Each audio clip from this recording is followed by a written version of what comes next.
بێ بینەرانی شارپرس ڕووداوەکانی تەقەکردن، هێرشبردن و کوشتن لە هەرێمی کوردستاندا زیادیان کردووە. هەرچەندە ڕووداوەکانیش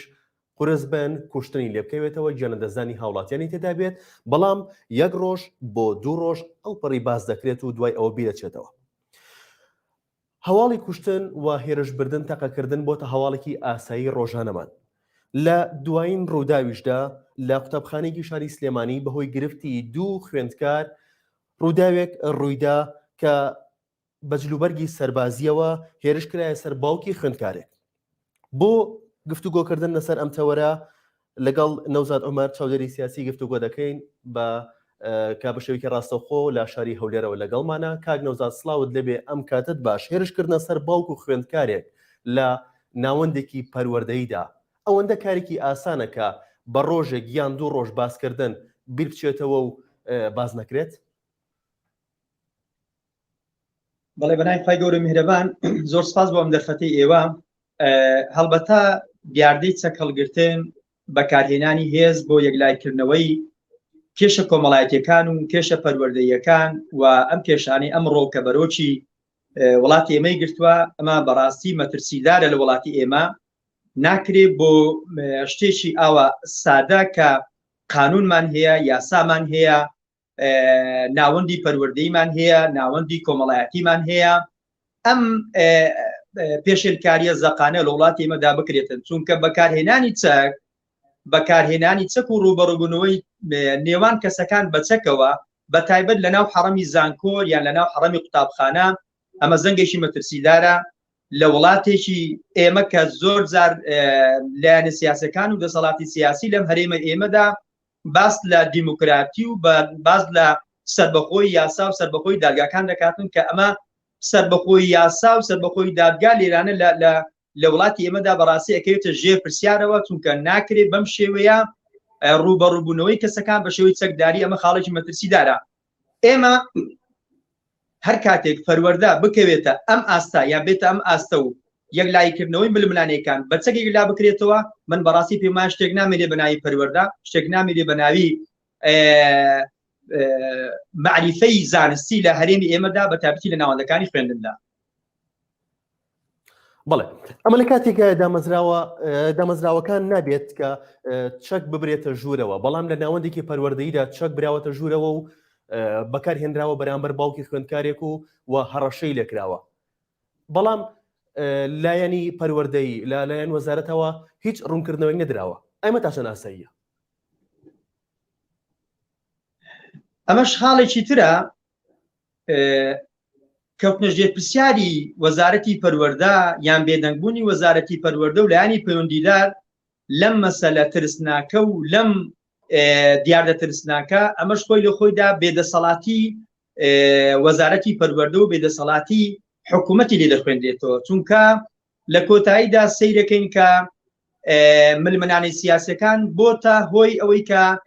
پەلی کێشاوە بۆ بەکارهێنانی چەک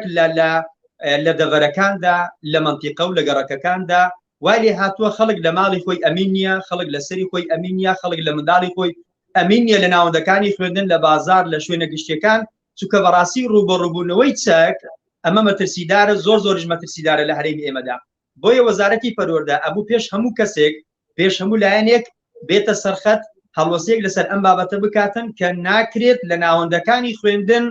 چەک بەکاربهێنرێتن، لە ناوەندەکانی هەر برنەوە ژووری چەک لە بۆ حەڕەمی زانکۆ بۆ حەڕەمی قوتابخانە. ئەمە بەڕاستی خۆی لە خۆیدا پێشێلکارێکی زەقا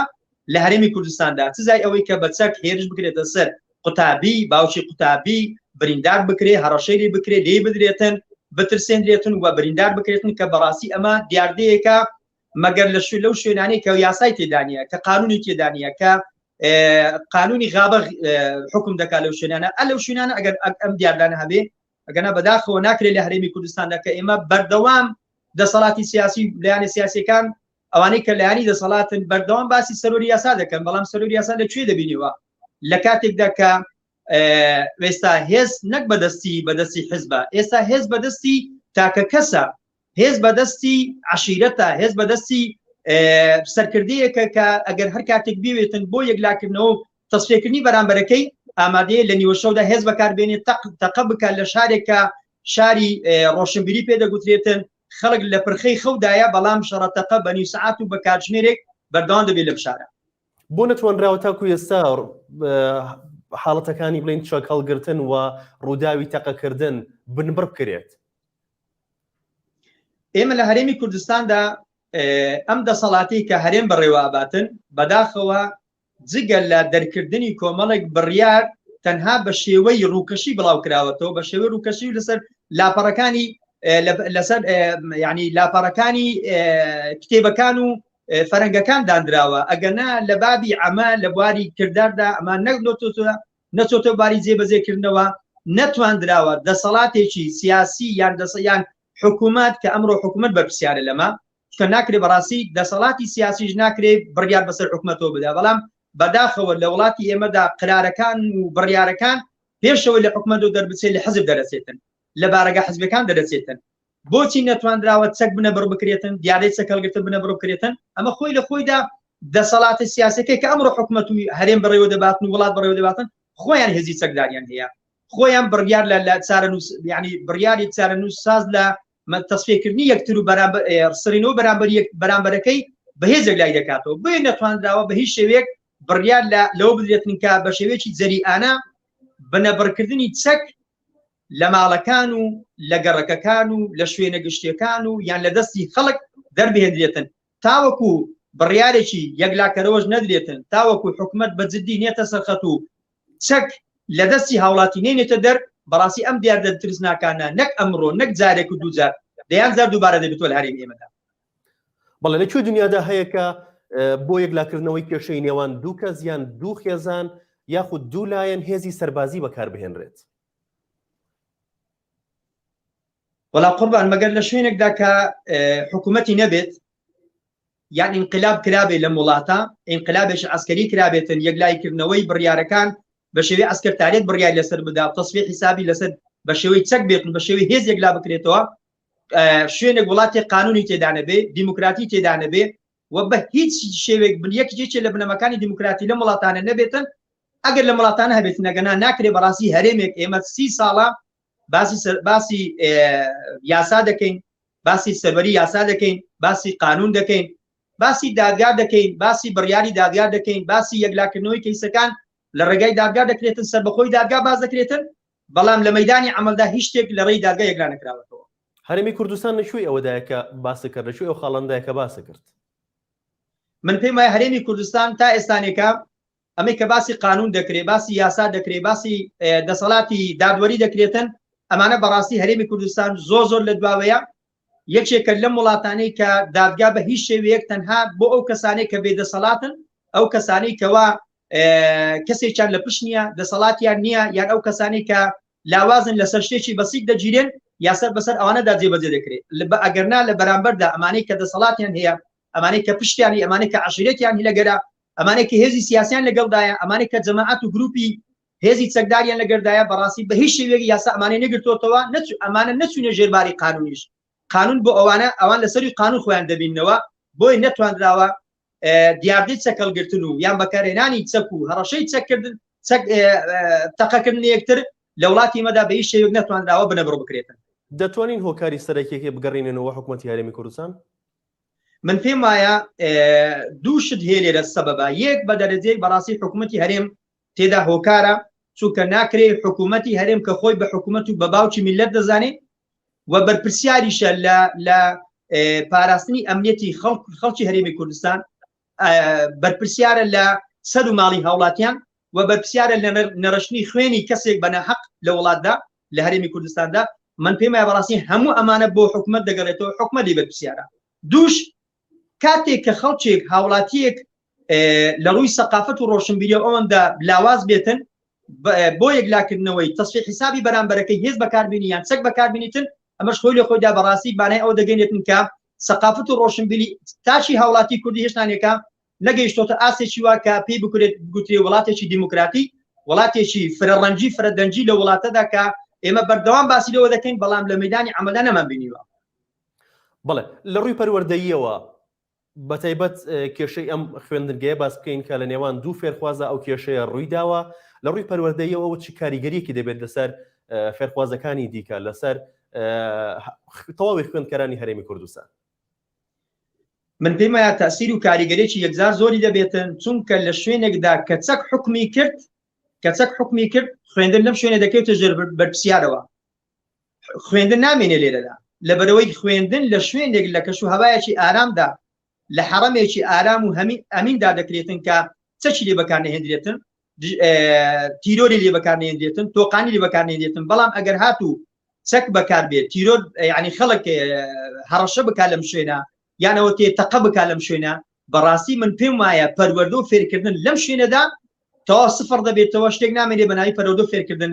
ئەگەر لە ناوەندێک وابیتن نەک تەسیری تەنها بەسەر ئەم ناوەندەوێت، چکە خۆتان نەزان ئەمڕۆکە لە شوێنێک لە قوتابخانەیەکیان لە گەڕەکێک دیاردەیەکی ناشایستە و ناڕێکی وەکو ئەم دیارێت تەقەکردن و هێرشکردنە سەر حەڕەمی قوتابخانە دەکرێتن، سۆشیال میدیا و پەیجەکان هەمووی بڵاویەکەنەوە. بڵاوبوونەوەی ئەم دیاردانە لە سۆشیال میدیا لە پەیجەکان و لە ڕاگەیاندنەکان ڕاستەوخۆ کاریگەری لەسەر تاک بە تاچی کوردەواری خۆمان دەبێت، ڕاستەوخۆ کاریگەری لەسەر تاک بە تاچی خوێندکار و قوتابەکانی ئێمە دەبێتن کە بەڕاستی خوێندن ئەکەوێتە ژێر هەڕەشەوە، هەیمەنەی قوتابخانە و حەڕەمی زانکۆ و حەڕەمی قوتابخانە ئەکەوێتە ژێر پرسیارەوە، شتێک نامێنێ بە ناوی پاراستنی کەسایەتی قوتابی لەو ناوەندانی خوێندندا. بڵێ کاک نەوزاد، ئەکرێت دایک و باوکی ئەو فێرخواز وە خوێندکار پەنا بۆ ئەو جۆرە چارەسەرە بەرن بۆ کێشەی نێوان دوو خوێندکار؟ نەخێر، ئێمە لە قوتابخانە وێڕای فێرکردن، وێڕای تعلیم کە لە قوتابخانە مامۆستا فێری قوتابی دەکاتن و فێری خوێندکاری دەکاتن، لە بەرامبەردا ئێمە پەروەردەمان هەیە، چونکە دووشتی لێکدا نەبراون. ئەم دووشتە سیاسەتی پەروەردە لە هەرێمی کوردستان و لە هەر شوێنێکە بێتن ئەگەر بە جوانی بە ڕێک و پێچی تەطبیق بکرێت پیادە بکرێتن، ئەبێ پەروەردە و فێرکردن بێتن. واتە پەروەردەکردنی تاکەکانی کۆمەلگا لە ناوەندەکانی خوێندن یەکسانە بە فێربوون، پەروەردە و فێرکردنە. لە حاڵەتێکدا ئەگەر قوتابی کێشەیەکی بۆ دروست بوو، ئەگەر قوتابی لە ڕووی پەروەردەیەوە کێشە و گرفتی هەبوو، دوو قوتابی یان قوتابی مامۆستا گرفتیان بۆ دروست بوو لە ئیدارە، بەڕاستی ئەبێ نابێ بە هیچ شێوێک بڕیار لەوە بدرێتن کە هێز بەکاربێنرێتن، بەڵکو ئێمە بەشێکمان هەیە پێ دەگوترێ بەشی لایەنی کۆمەڵایەتی یان پێ دەگوترێ توێژەری کۆمەڵایەتی لە ناوەندەکانی خوێندن توێژەرمان هەیە. ئەم توێژەرە بانجی ئەم قوتابێ دەکات، بانجی ئەم خوێندکارە دەکاتن، گرفت و مەشاکیل و گرفتەکان و ئەو کێشە و گرفتانەی کە قوتابێکە بۆی دروست بووە لە ناوەندەکانی خوێندن، جا قوتابی لەگەڵ قوتابی لەگەڵ مامۆستا، قوتابی لەگەڵ ئیدارە، ئەبێ ئەم توێژەرە چارەسەری بۆ بکات، لە ژوورێک داگەنێتن بە وردی گوێ لێ ڕادەگریتن بۆ ئەوەی چارەسەری ئەو مشکلە و گرفتانی بۆ بکات کە ئەم قوتابی ڕوبەڕووی بیتەوە. لە جیاتی ئەمە ئەم پێوەرە دیاری بکرێتن، لەم ڕێگایەوە چارەسەری گرفتەکانمان بۆ کرێتن. بەداخەوە ئەم عەقلیەتە شۆڤێنیە، ئەم عەقلیەتە دواکەوتووە، ئەم عەقلیەتە ئەسکەرتاریەتە لە هەرێمی کوردستاندا وای هاتووە، پەنای بۆ چەک بردووە، پەنا بۆ خوێن ڕشتن دەبا، پەنا بۆ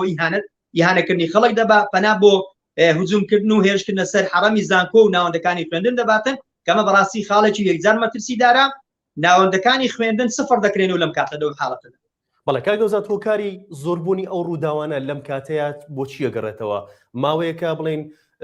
ڕووداوی کوشتن، تەقەکردن، هێرش بردن زۆر بەرجۆمانەکەوێت و زۆری بیستین. طبعا ئەم ڕووداوانە کۆمەڵێک هۆکار هەن. هۆکاری یەکەم وەکو لە سەرەتاش باسم لێوە کرد، هۆکاری یەکەم حکوومەتە. حکوومەت لە ڕووی بەڕێوەبردننی وڵات گرفتێکی یەکجار زۆری بۆ دروست بووە. لە قەیرانی بەڕێوەبردندا دەتوانین بڵێن حکوومەتی هەرێمی کوردستان ڕاستە شتێکمان هەیە بە ناوی هەیکەل، بە ناوی حکوومەتی هەرێمی کوردستان، بەڵام ئەم حکوومەتە دەیان گرفتی ئێستانێکە دەیان گرفت گوزەر دەکە لەلایەن ئەم حکوومەتە، گرفتی ئیدارە نەدانی وڵات، گرفتی بەڕێوەبردننی وڵات بەو شێوێ ناکرێت، گرفتی لایەنی دارایی و دابینکردنی موچە و بژێوی ژیانی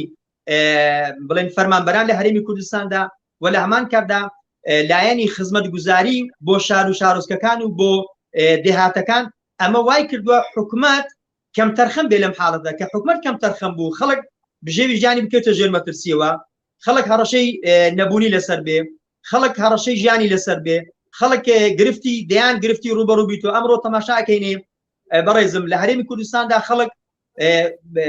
هەر ڕۆژە تراژیدیاک ڕوبەڕووی وڵاتی ئێمە دەبێتەوە بەداخەوە خەڵکێکمان هەیە لە بەلافاو ژیان لەدەست دەداتن کە بەداخەوە ئەمەش ڕاستە ئەم کارەساتە سروشتیانە کە لە چەند ڕۆژی ڕابردوودا ڕوبەڕووی وڵاتی ئێمە بۆ ڕاستە کارەساتی سروشتین بەڵام لە هەمان کاتدا بێپلانی و بێبەرنامی حکومت وای کردووە کە ئەم لافاوانە زەرەر و زیانێکی زار گەورەی هەبێتن یان خەڵک بەلافاو دەڕوات یان لە ماڵی خۆیدا خۆی لەبەر خۆی دەکوژیتن لەبەر گرفتێکە لەبەر نەبوونیە لەبەر نەداریە یان خەڵکێکە لە بێنەوتی لە کەم دەرامەتی لە ماڵەکەی خۆیدا عائیلەیەک بە کاملی بە غەڵوس بە دووکەری غەڵوس ژیان لەدەستدەن کە بەداخەوە ئەمەش کارەسات و مەرگەساتی ینی مەرگەساتە لە وڵاتی ئێمە ڕوبەڕووی دەبینەوە یان ئەوتێ خەڵک سەری خۆی هەڵدەگری لە وڵات ڕووی لە هەندەنان و ڕووی لەم حدود و لەم سنوورانە دەکاتن لەوێن دەرێ یان لەسەرمان ڕق دەبیتەوە یانەوە تێ لە ئاوەکانی ئیزە و لە دەریایەکان دەخەنچێتن کە ئەمڕۆ دەبینین بەداخەوە لە زۆربەی ڕۆژەکان نییە کە ئێمە هەواڵێکی جەرگبڕ نەبیستین لە سنوورەکانی بیلاڕوسیا لەم سنوورانەی کە خەڵک بەرەو ئەوروپا دەڕواتن ئەم خەڵکەوالی هاتووە وڵاتی خۆی بەجێ دەرێتن بێزار بۆ لەم دەسەڵاتێ بێزار بۆ لەم حکوومەتە بێزار بووە لەم دەمو چاوانەی کە ئەمڕۆ وڵاتی ئێمە بەڕێوە دەبەن حکوومەت تاکەی ئەوە بێدەنگە بێت لە ئاست ئەم هەموو کێشە و گرفتەی کە ڕوبەڕووی هەوڵاتیانی هەرێمی کوردستان بۆتەوە حکوومەت تاوەکو خۆی بە باوکی میلەت نەزانێت حکوومەت بە مانای کەلیمە حکوومەتداری نەکاتن ئەو گرفتانەی کە باسم لێوە کرد گرفتی سیاسی گرفتی ئیداری گرفتی خزمەتگوزاری گرفتی دابین نەکردنی موچە بۆ فەرمانبەرانی خۆی بە شێوەیەکی گشتی یان گرفتی بەکارهێنانی هێز لەلایەن کەسەکانەوە لەلایەن عشیرەتەکان و لەلایەن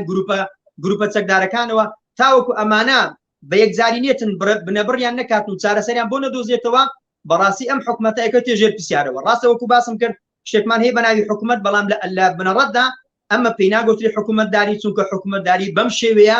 ئیداری وڵات ناکرێتن خەڵک ئەگەر حکوومەت ئاوا بۆ شێوی بیر بکاتەوە باچی بەو خەڵکە بۆ هەموو قەیران و بۆ هەموو